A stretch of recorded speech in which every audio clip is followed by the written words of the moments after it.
Supplements I use: creatine monohydrate, whey protein, essential amino acids, L-leucine, HMB. Young people get no benefit from HMB. HMB helps the muscle while you're burning fat. Older people like me have been around since the dinosaurs. Alright, I got sidetracked. DHEA, use caution. I gave my wife 100 milligrams a day and she turned into a crazy person. I thought she was under some kind of voodoo spell or something. I use 200 milligrams a day, but I have a stronger mental fortitude than most. I remain calm through anything. I cut her back to 50 milligrams a day. She's fine now. I do not use multivitamins for reasons I don't have time for. I get them individually: C, zinc, magnesium, boron, calcium, arginine, potassium, D3, collagen, apple cider vinegar, and citrulline on workout days. This combined with a balanced diet will help you in the muscle building process. Keep on pushing. With the amount of information on the internet about building muscle, it's no wonder why people just revert back to the old school bodybuilding ways of 100 sets per day. Nobody out here will devise a solid plan available for free. All they want to do is make a video long enough to get to their time length, to sell ads, and hook you into buying their program. The ones I see will blah blah blah you to death while eagerly waiting for the information, only to find out there's a continuing price of, if you act now. If I already shown you in my videos how to do the exercises. The form is what it is. People are built different. I've even shown you that you can get a 3/4 inch pump on your arms in 8 to 12 minutes, man or woman, with my technique in my videos. Many doubted without trying. I'm not doing this for monetary gains. I'm doing it for your gains for free. Enough with the diet. I'm no expert. So anyway, so each exercise must be completed to failure, momentary failure. If you can move it 1 inch, then do so.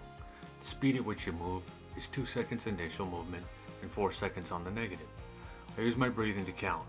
Exhale is 2 seconds and 2 breaths is 4 seconds. The 1 rep exercises are 30 seconds positive and 30 seconds negative. Use a clock with a second hand.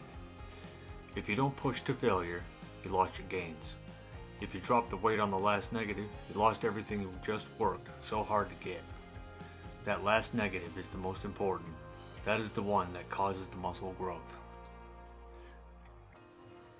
For proof of the effectiveness of this type of workout, you can get a 3/4 inch pump in 8 to 12 minutes using my technique. Pick a weight that you can do 20 reps, give or take, and go to failure using the same speed as my training, 2 seconds and 4 seconds. Pick 3 to 4 exercises for biceps and 3 to 4 exercises for triceps. Start with heavy compound exercises. Alternate back and forth, biceps then triceps. After 2 sets of each, grab the tape. By now you should be close to a 1/2 inch pump. One time I achieved a 1 inch pump. I've been trying to do it again. Okay, now finish the last set or 2 for each muscle. Now grab the tape. If my wife can achieve this in 12 minutes, anybody can do it. She has only lifted for 1 year. The 1 inch pump I got one time and only lasted a few minutes upon completion. It's all about the intensity, so no slacking between exercises aside from catching your breath. Only do this on your off days and if your arms aren't sore. Now, using the same intensity as the 3/4 inch arm pump, complete every workout in the same manner. There will be times when you will need a break to catch your breath. Just remember the intensity you used for the 3/4 inch arm pump. Imagine the same pump you will give for each muscle you work. It is called high intensity for a reason. If you have a training partner, there's nothing wrong with forced reps. If your partner ends up doing all of the lifting and you're just dropping the weight faster than 2 seconds, you're done. At that point, risk of tearing muscle is imminent. My wife cannot lift the weights I use, so she helps as much as she can. It's a big help. A heart rate monitor should be used if you're overweight or over 40. In time, you will know your heart rate. I go until I feel that sharp pain in my chest, usually around 170 to 175 beats per minute, though it is supposed to be 140 beats per minute max. But my resting heart rate is 60 beats per minute, lower than average for my age. The workout should last about 25 to 35 minutes, 15 exercises to failure in your preferred rep range. The minimum rep range is 8. Again, play around with it. From week to week, you may notice that you won't be able to perform the same reps or weight for the same exercise. This will be due to the order of the exercises, don't worry. By the second workout, you'll know what the numbers are. Some exercises before will pre-exhaust the contributing muscles. This is all part of the process. This is why it is a good idea to write down the workouts. At the end of my videos, I use credits to list them, as well as through the video. This is a sample of the chart I used, and it seems to work quite well for me. The workout chart is a key component. I understand that for some reason or another, when you go to the gym, you're under everyone's spell of, oh my, they brought a clipboard. The fucking horror of it. Personally, I could give a shit what people think, because 10 weeks later, they'll be snapping photos of it due to the amount of size and strength you put on without gear. Next thing you know, they're all carrying clipboards and you'll be the origin. With high intensity training, it is hard to stay focused on anything. Never mind what the next exercise is. In addition, this program changes every week. Good luck trying to memorize that shit. They say clipboards aren't cool. I say fuck them and leave them in the small pool. They will soon ask for your copy.